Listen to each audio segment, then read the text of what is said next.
Magister Manajemen UMK Jaya, mengukir prestasi penuh karya. Magister Manajemen makin menyala, berkarya bersama membangun bangsa.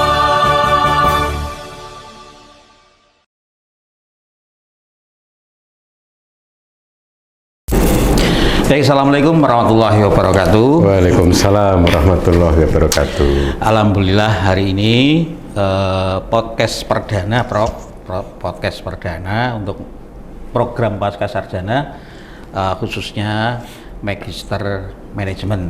Nah, ini kami mengambil judul itu Magister Manajemen Menyala sekarang. Nah, jadi semakin menyala. Kan? Ya. Dan alhamdulillah hadir hari ini orang nomor 1 di Universitas Muria Kudus. Ya, mungkin pada penasaran ya siapa beliau ini.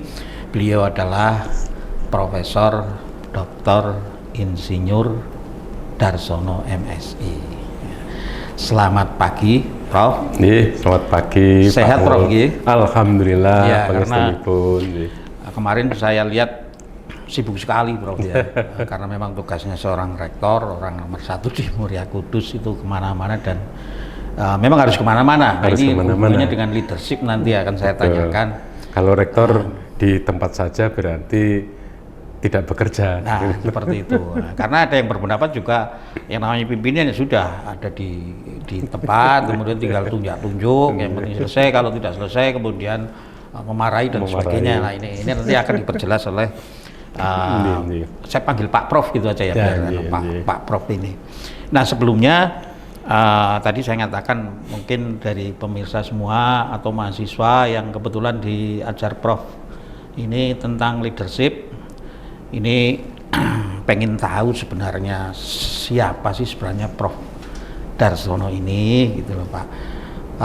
Kalau aslinya itu mana, Prof? Kalau asli saya itu Purwodadi, Pak. Purwodadi, Cahdiso, pinggir kutho. Nah, itu. Sebentar. Purwodadi Grobogan, Jawa Tengah. Kan ada Grobogan, ada Purwodadi. Itu sebenarnya Grobogannya itu apa, Purwodadi itu apa? Ya, jadi nama sebutan administratif kabupaten itu Grobogan, ibu kotanya di Purwodadi. Oh iya, ibu kotanya Purwodadi. Seperti Kabupaten Semarang, ibu kotanya di Ungaran, ya, seperti itu. Masa kecil saya di Purwodadi sampai SMA. Sampai SMA ya. Sampai SMA. Kemudian setelah itu kemudian saya kuliah di Universitas Gadjah Mada di Jogja, gitu ya. Universitasnya Jokowi. Gitu ya. Ya. Terus setelah itu kemudian melanjut ke Institut Pertanian Bogor, IPB. IPB hingga S3 dengan konsentrasi Regional Economics begitu ya. Saya juga di masternya di Planologi begitu. Di samping itu juga beberapa short course di luar negeri seperti in-country training untuk SMS konsultan di Jepang begitu. Kemudian untuk private business consulting APEC untuk privat B1, B2 untuk bisa bekerja praktek di seluruh negara-negara APEC saat itu, tahun 2000-an begitu. Kemudian juga course untuk SMS konsultan di Ernst & Young, langsung di Mabes Ernst & Young di Australia. Juga disponsori oleh Amerika untuk high level leadership untuk perguruan tinggi di Thailand. Ya. Kemudian juga Lemhanas, udah pernah Lemhanas juga, dan juga pendidikan profesi keilmuan yang lain begitu, Pak Mul. Oke, berarti kalau saya bisa menyimpulkan memang syarat menjadi rektor itu sudah terpenuhi banget ya, luar biasa sudah ada. Kalau dulu zaman Soeharto zaman Orde Baru itu rektor harus Lemhanas. Lemhanas. Bahkan profesor harus Lemhanas dulu. Jadi menjaga marwah nasionalisme sampai ke sana gitu. Kebangsaan ya. Bangsaan, negaraan itu sampai ke sana gitu. Nah, Gitu. ngomong-ngomong gini, Bro. Tadi masa kecil kan di Gerobokan. Ya. Kalau dulu saya kan ketika SD kelas 3 atau kelas 4 itu ditanya sama gurunya. Coba maju satu-satu terus kemukakan cita-citamu tuh apa gitu kan. Dulu itu ada 3 kalau nggak salah, Bro. Yang pertama jadi guru, yang kedua jadi insinyur gitu kan, yang ketiga dokter itu kan. Ya, betul, Iya, betul, begitulah. betul. Saya itu tanpa ragu mengatakan saya ingin jadi guru gitu. Guru, Ji. Nah, ini ke Prof ini. Apakah memang dari kecil atau dari awal memang ada cita-cita untuk jadi rektor itu? Jadi kalau kulminasinya rektor, harus disadari bahwa rektor ini kan sekedar tugas tambahan begitu ya. Sehingga sebagai tugas tambahan itu kan dalam terminologi manajemen kan side effect. Karena produktivitas baik. Tetapi core objectiveness-nya mestinya bukan rektornya, tetapi sebagai akademisinya itu. Akademisi. Gitu. Jadi kadang-kadang masyarakat itu salah kaprah, sehingga kalau jadi rektor rebutan nganti neng-nengan tukaran itu sebenarnya nggak bener gitu ya, karena itu side effect gitu ya. Nah, kalau ditanya cita-cita kecil saya dulu itu malah jadi tentara gitu ya. Wih, Saya jadi tentara. ya.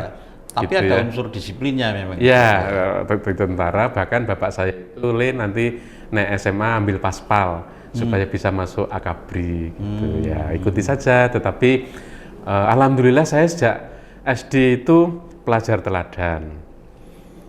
Juara menari juga loh. Juara tari kuda-kuda di kabupaten di Karesidenan, pelajar teladan. SMP juga pelajar teladan. SMA juga pelajar teladan gitu kan.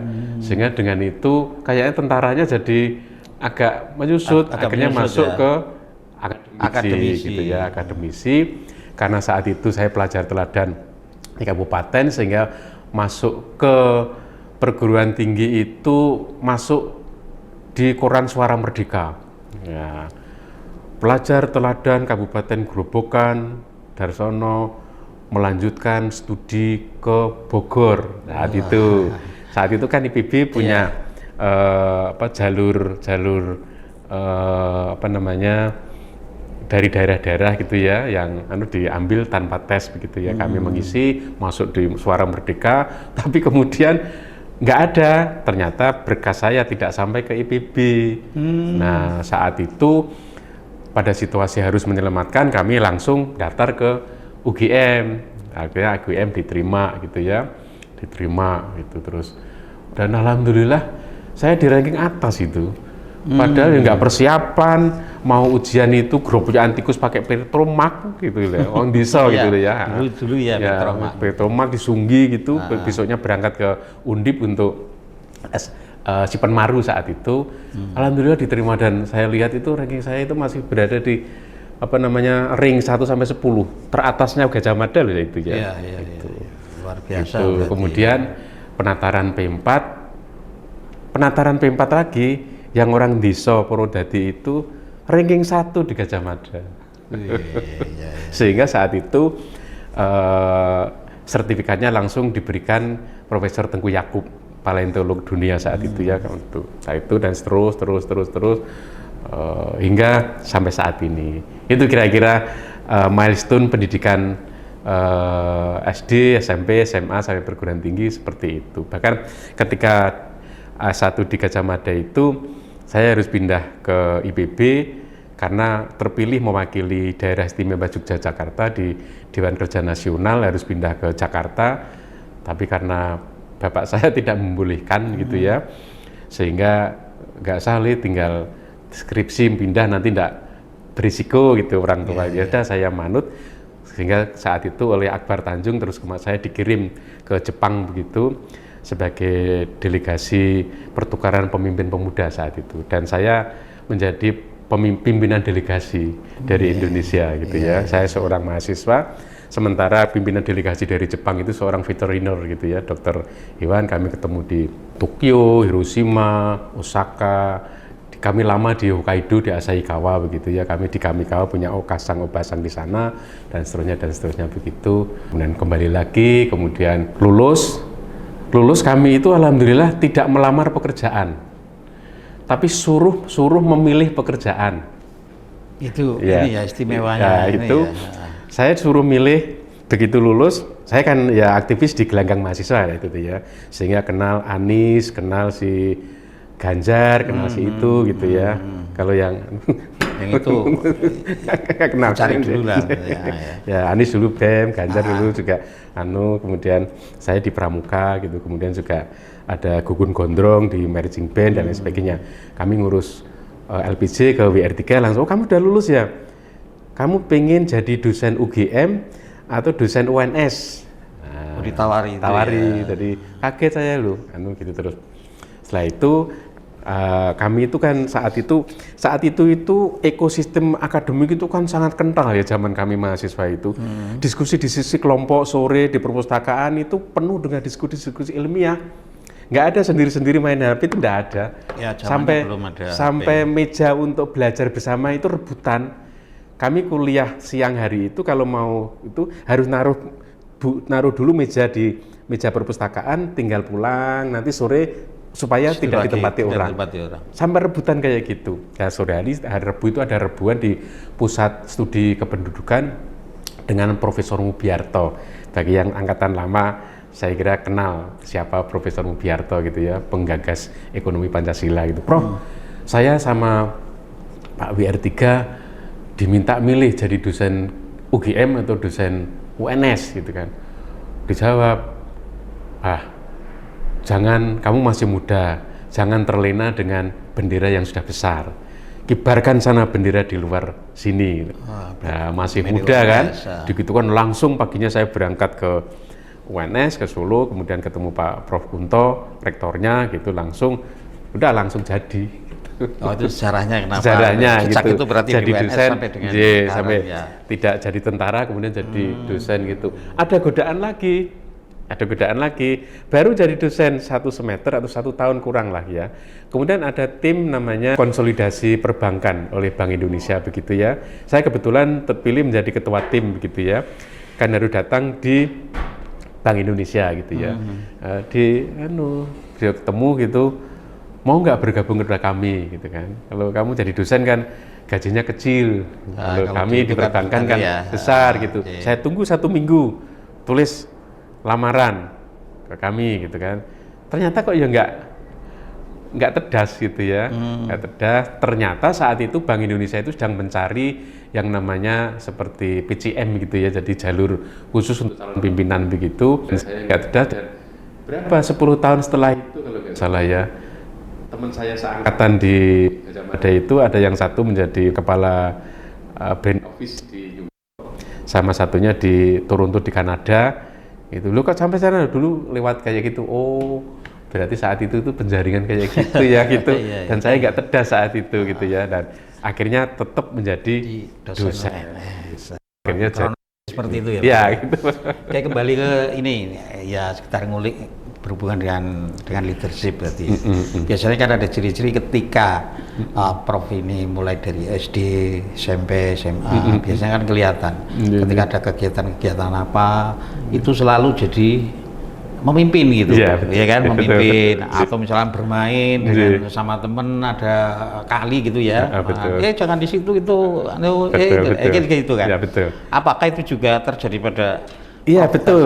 Iya betul. Jadi saya tuh nggak tahu gitu ya. Setiap di kelompok itu selalu tertasbihkan terpilih jadi yang memimpin. Yang pertama,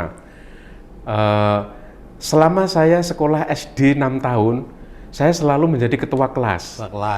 Kemudian kuliah S2, saya ketua angkatan. Kuliah S1, saya ketua angkatan. Kemudian kuliah S2, ketua angkatan. Kuliah S3 ketua angkatan. Jadi saya lama kuliah itu selalu menjadi ketua angkatan gitu ya. Juga di samping itu, di samping leadership term begitu juga ada talenta harmonize gitu ya.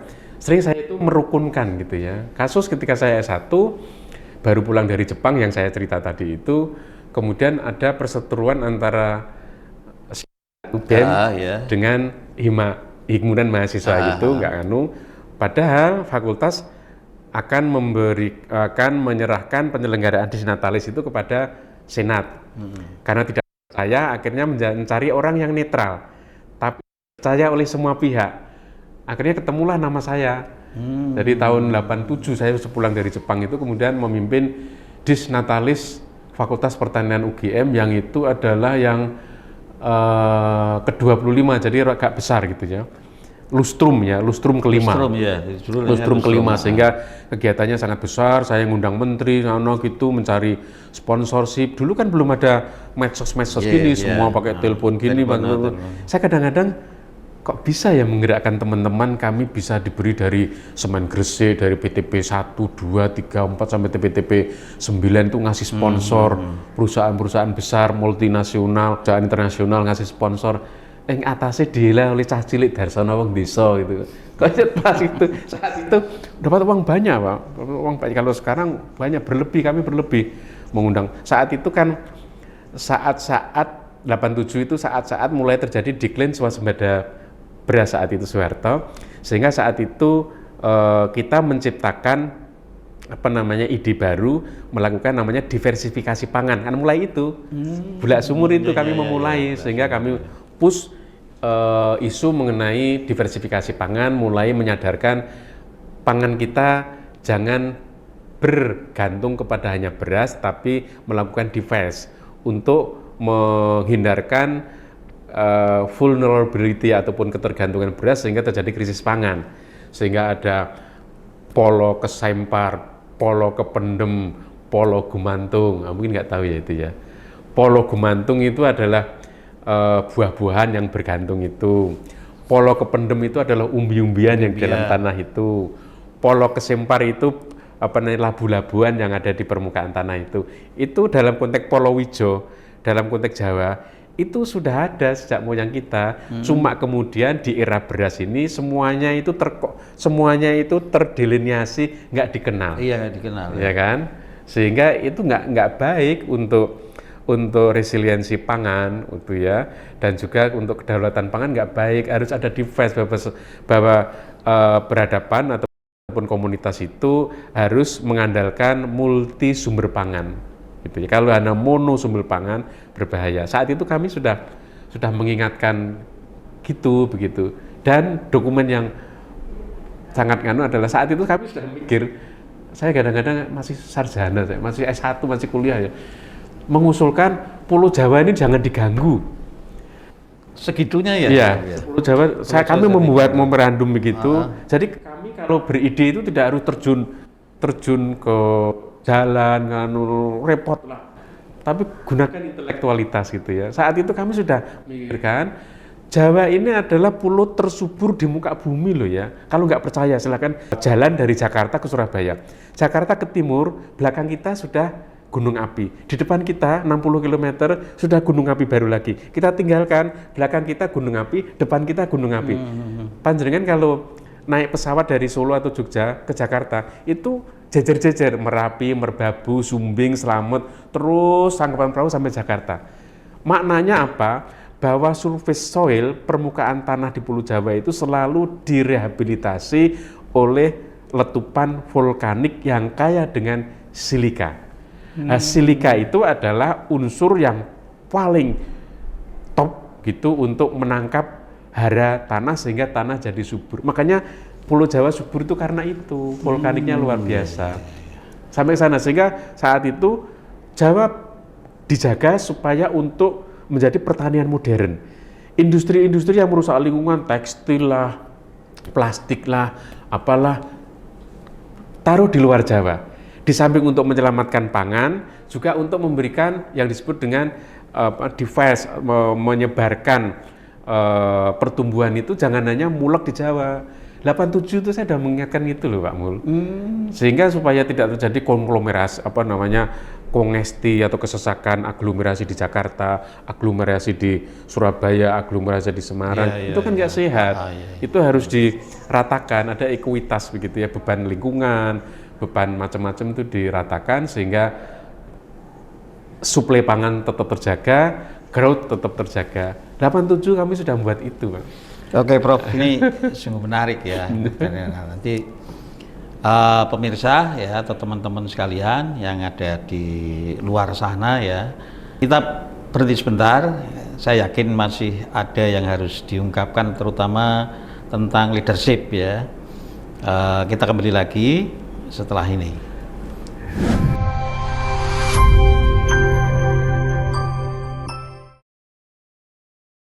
Magister Manajemen UMK Jaya, mengukir prestasi penuh karya.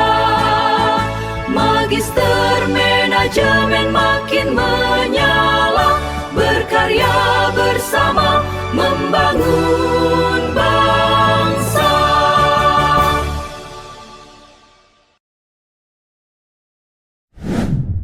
Kita lanjutkan lagi ngobrol bareng dengan Profesor Dr. Insinyur Darsono MSI, Rektor Universitas Muria Kudus ya.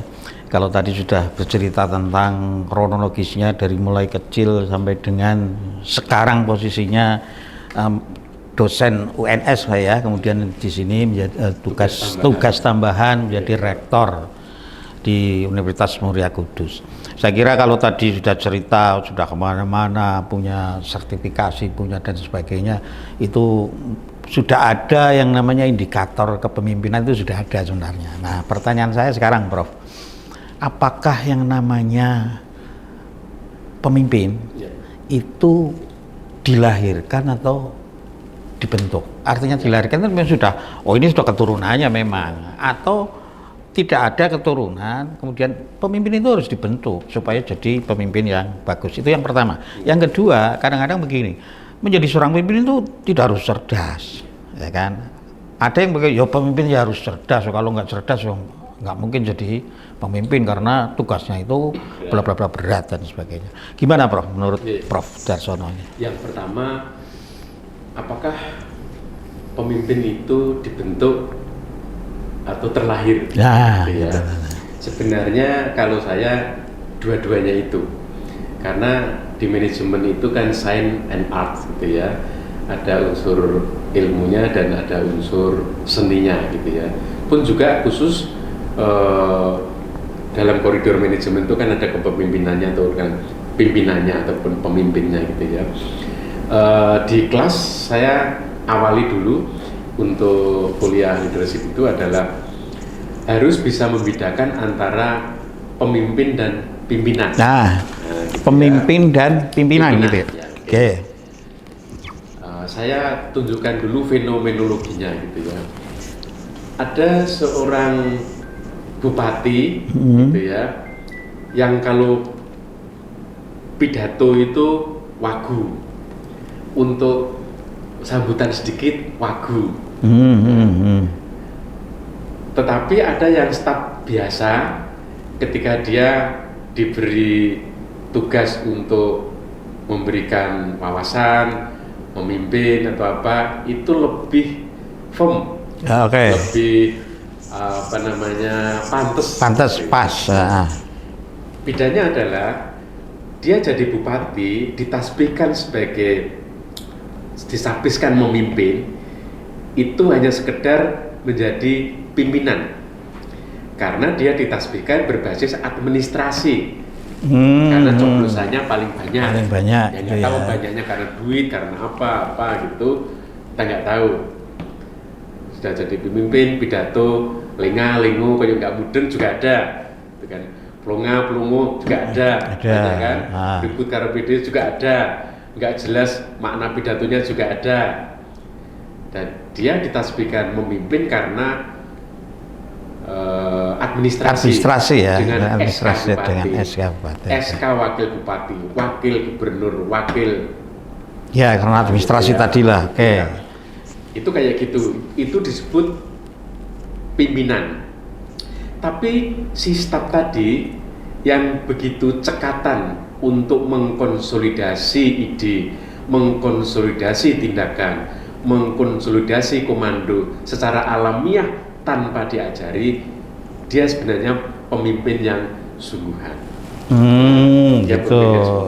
Artinya dia mempunyai talent terpendam, mempunyai genetik terpendam. Dalam talent dan genetik pimpinan. Leadership-nya sudah muncul sejak awal, dia memang memiliki talenta, dia memiliki genetik seperti itu. Tapi yang tadi yang Wagub, ditanya utara, jawabnya ke selatan gitu ya, jadi begitu karena ditasbihkan oleh administrasi. Dia hanya sekedar pimpinan, selesai itu ya nggak ada gunanya. Tapi pemimpin yang berbasis kepada talent dan genetik, maka dimanapun dia berada, komunitas itu cenderung untuk memberikan kepercayaan dia untuk memimpin. Nah, sekarang kalau pertanyaannya tadi, apakah itu turunan? Apakah itu dibentuk? Apakah itu lahir? Menurut saya kombinasi sesuai dengan proporsi masing-masing. Kalau itu turunan, ada iyanya, tapi porsinya tidak semata-mata menentukan. Pertanyaannya, apakah kalau anak presiden mesti harus jadi presiden? Kan enggak juga. Ya, juga. Karena ketika dipaksa untuk menjadi presiden, terjebak tadi wagu. Wagu itu bahasa Indonesianya apa ya? Ya gitulah, nggak pantas. Nggak pantas. Gitu ya. Tapi ada yang anak orang biasa, tapi karena punya talent yang baik, maka dia akan menempuh liku-liku menuju ke makom kepemimpinan dia sesuai dengan kaliber kapasitas kepemimpinan dia. Artinya turunan iya, tetapi tidak menjamin.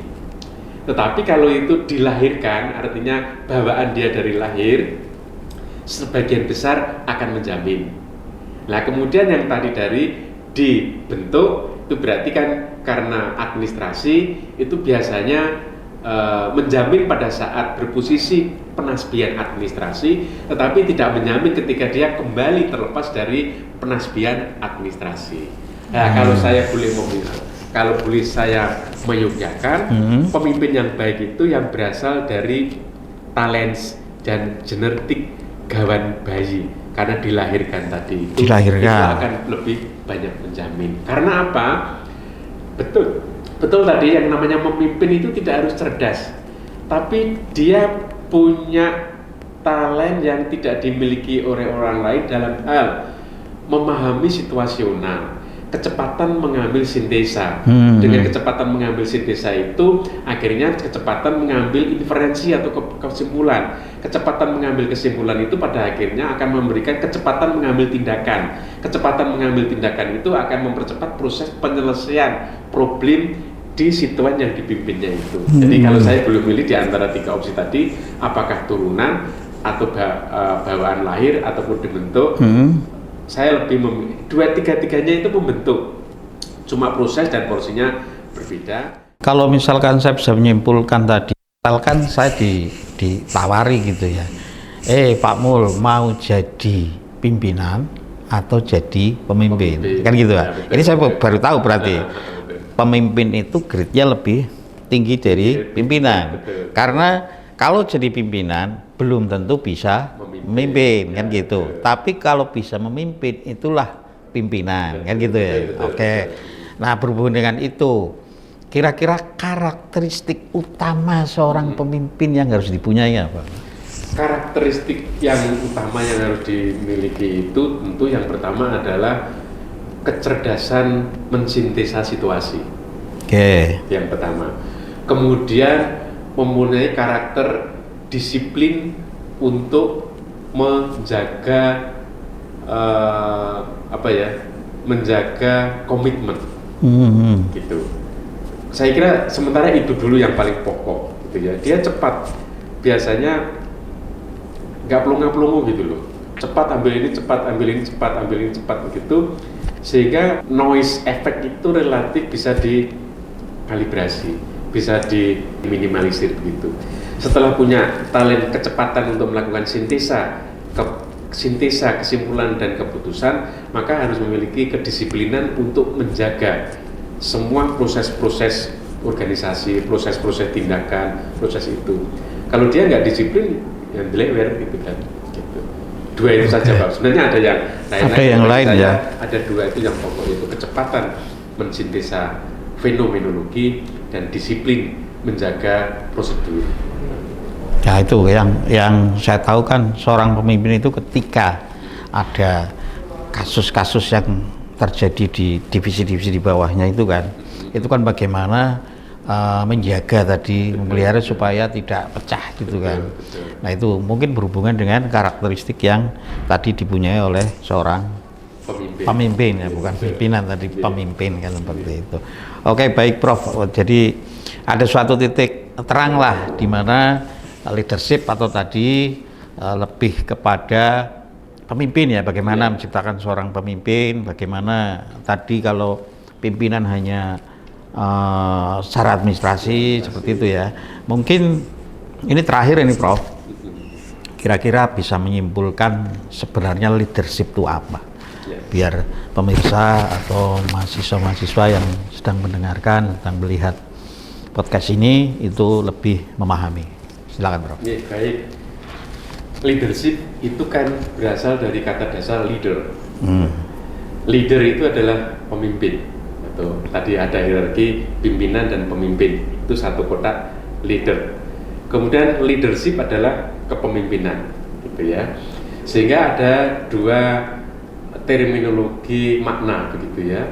Makna leader itu adalah memimpin, adalah kemampuan untuk melakukan, ini bahasa besarnya gitu ya, melakukan arrangement, kemudian mengeksekusi dalam suasana harmonisasi mencapai tujuan dari sekelompok kepentingan, sekelompok orang, sekelompok apapun untuk mencapai tujuan.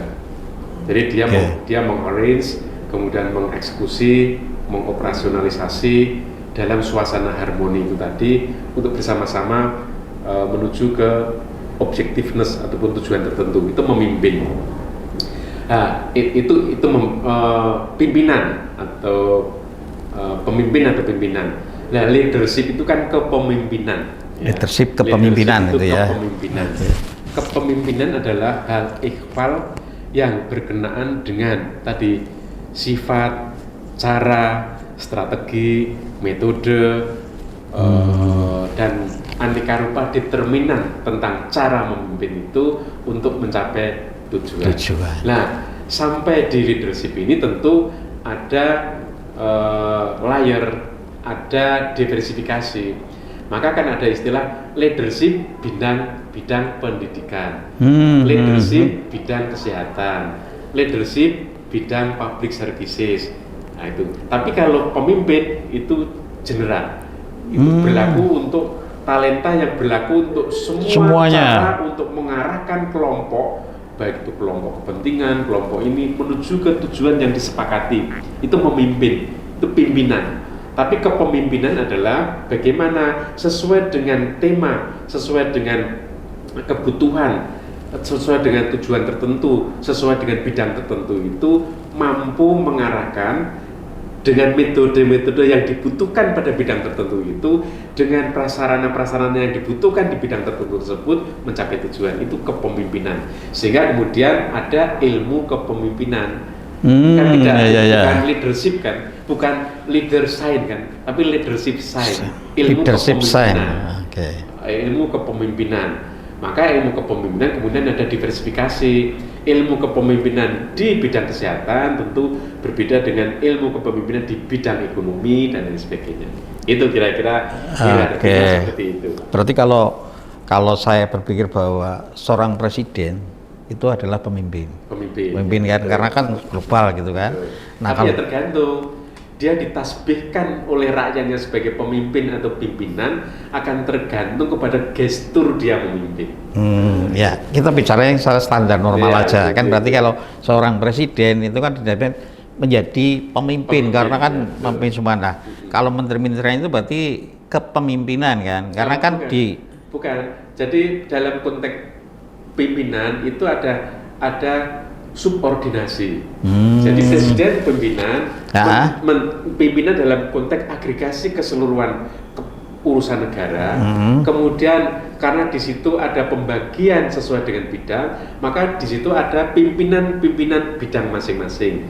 Sehingga Menteri Kesehatan itu juga pemimpin di bidang kesehatan. Pertanian juga pemimpin. Pemimpin. Di bidangnya, tetap pemimpin. Oh, tetap pemimpin ya. Tetap, ya. Saya kira tadi pemimpin terus ini kepemimpinan gitu. Bukan. Itu dalam konteks epistemologi, dalam konteks konsep besar itu ada pemimpin. Kepemimpinan itu adalah berkenaan dengan personality dan praktek operasionalnya, itu leadershipnya. Yeah. Yang leader itu adalah personality-nya yang tadi ada yang dilahirkan, dibentuk, turunan tadi itu. Nah, dalam konteks manajemen maka ada yang disebut dengan scope dan skill, scope dan skalanya. Maka pemimpin itu akan tergantung kepada skala dan skup yang dipimpin. Presiden itu skupnya adalah negara, dia juga pemimpin negara. Menteri adalah skup kepemimpinannya adalah di tingkat kementerian, misalnya pendidikan, maka dia pimpinan dalam tata laksana pendidikan di Republik ini, gitu Pak Amin. Oke, terima kasih penjelasannya tentang leadership gitu ya. Ya, pemirsa perlu diketahui bahwa leadership ini adalah salah satu mata kuliah yang harus ditempuh di S2 Magister Management. Ya, nanti kalau ada yang mau masuk S2 Magister Management, ya inilah semacam gambaran mata kuliah yang harus ditempuh. Ya, suasananya seperti ini ya, santai, serius. Mudah-mudahan nanti ada yang masuk ke S2 Magister Management. Ini yang terakhir lagi, Prof. Barangkali bisa menyarankan teman-teman ya teman-teman mahasiswa atau yang bisa masuk ke S2 MM Universitas Muria Kudus, karena titel kita adalah Magister Management makin menyala. Enggak, Prof? Magister Management makin menyala. Jadi begini, kepada mahasiswa yang sudah on track sebagai mahasiswa MM UMK, saya bahwa pilihan Anda sudah tepat memilih untuk kuliah di MM UMK, karena UMK ini sudah terakreditasi unggul dan dosennya sudah 33% doktor, sudah melampaui standar target nasional yang baru akan 30% tahun 2030. Kita 2025 itu sudah 33% doktor. Kalau kapital SDM-nya sudah seperti itu, Anda bisa membayangkan ekosistem penata laksanaan proses belajar mengajar dan penjagaan mutu akademik akan baik. Dan kita sangat menjaga itu karena sistem penjaminan mutu kita sangat baik begitu ya, bahkan diapresiasi gitu ya, sangat baik. Kalau Anda kenal data PPEPP, Monef internal itu sebagai satu putaran yang terus bergerak gitu. Meskipun di dalamnya ada keluasan-keluasan yang akan mengakomodasi kepentingan-kepentingan tertentu mahasiswa. Jadi tidak kaku, tapi mutu tetap terjamin. Itu untuk apa? Untuk supaya Anda nanti lulus benar-benar sebagai pasca sarjana yang menyala, MM yang menyala, bukan lulusan yang MM tapi mesam-mesem. Gitu. Itu yang pertama. Kemudian yang kedua, pada kalayak Bapak Ibu sekalian yang putra-putrinya ingin lanjut S2 dan juga teman-teman yang sudah bekerja yang ingin lanjut S2, segera berbondong-bondong mendaftar di Magister Manajemen Universitas Muria Kudus, karena basis manajemen di UMK ini sudah terakreditasi unggul. Unggul ya. Dan proses-proses pembelajaran kita tidak genit obral-obralan, tidak. Ya, Tetap menjaga mutu. Kita tetap menjaga mutu, sehingga akan menjadi terjaga ketika Anda memilih untuk kuliah di MM UMK. Silakan, ini mumpung pendaftaran masih berlangsung, Anda bisa klik UMK ICID di bagian PMB, nanti akan ketemu MM UMK. Kami tunggu bergabungnya dengan sepenuh hati kami akan melayani Anda. Nanti Anda akan ketemu Bapak Dr. Mulyanto SE MH MM MIH dan kandidat doktor baru. Jadi gelarnya sangat banyak. Menyala. Menyala. Oke, Prof. Pokoknya magister manajemen makin menyala. Baik, untuk hari ini terima kasih Prof atas kehadirannya. Sami-sami. Nah, nanti mudah-mudahan bisa berjumpa lagi di podcast berikutnya. Sukses selalu Prof. Mudah-mudahan UMK semakin jaya. Amin. Gitu. Terima kasih. Baik pemirsa, saya kira sampai di sini dulu. Mudah-mudahan bermanfaat. Saya Heri. Assalamualaikum warahmatullahi wabarakatuh. Assalamualaikum.